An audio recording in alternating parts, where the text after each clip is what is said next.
What's up, folks? Ngayong gabi pupunta kami sa Ropinos para kumain. Birthday kasi ni Jayan eh. Nandito na kami sa Ropinos Diner.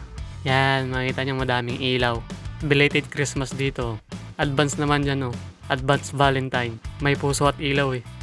May kamukha to sa Mabini. Yung madaming ilaw, patay sindi. So, papasok na ako sa kubo. Hihintay na lang tayo ng pagkain. Saglit lang naman git diyan.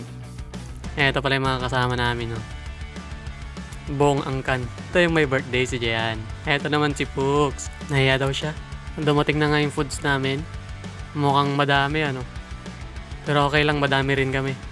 Kita nyo na may sisig pa kami. May beef steak, sinigang na hipon, sinigang na baboy, adobong manok at fried chicken. Adobong pato pala yun. Siyempre bago kumain, nag-picture pa kami. Kung di nyo makita, i-zoom in nyo na lang. Ito pala yung kakainin ko.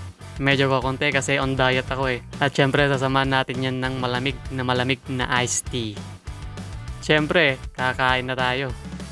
Yan. Unang tikim. Sarap. Broccoli kasi yun eh. May chop suey pala kami, di ko lang nasabi. Chop suey yung kinakain ko kasi on diet nga ako, diba? So, kakain lang tayo ng kakain. Libre naman to. Kaya susulitin ko na. Habang kumakain ako, kumakain din sila. Kumakain kaming lahat. Hindi lang sila makita.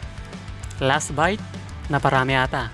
Siyempre nagkaubusan na ng kanin kaya nilabas na ni Mama Isil ang baon naming kanin.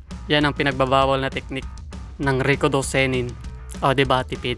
Ayan, so natapos na akong kumain. Hindi ko pa naubos kasi nga on diet ako. Habang si Mama Isil kumakain pa lang. Masarap kasi mga ulam eh. Kaya napasarap din yung kain nila. Siyempre kailangan namin ubusin yan. Mahirap naman kung magtitira pa kami. Pagkatapos kumain, nag-vape na ako kasi nasanay na ako eh. Pagkatapos kumain, nag-vape ako. Okay na yan kaysa magsigarilyo ako, diba? Ang sarap pa ng hipak. Tapos bubuga ko pa. Ayun, natapos na kaming kumain kaya uwi na kami. Lakad kami papuntang harap habang hinihintay namin yung tricycle. Manggagaling pa kasi sa likod yun eh. So lumakad lang kami ng lumakad hanggang dumating na nga yung tricycle. Yan ang service namin. Astig no. So nakauwi na kami. Hinatid lang kami kasi uwi pa silang patol. So yun lang, salamat sa panonood. Follow and share mo na rin tropa.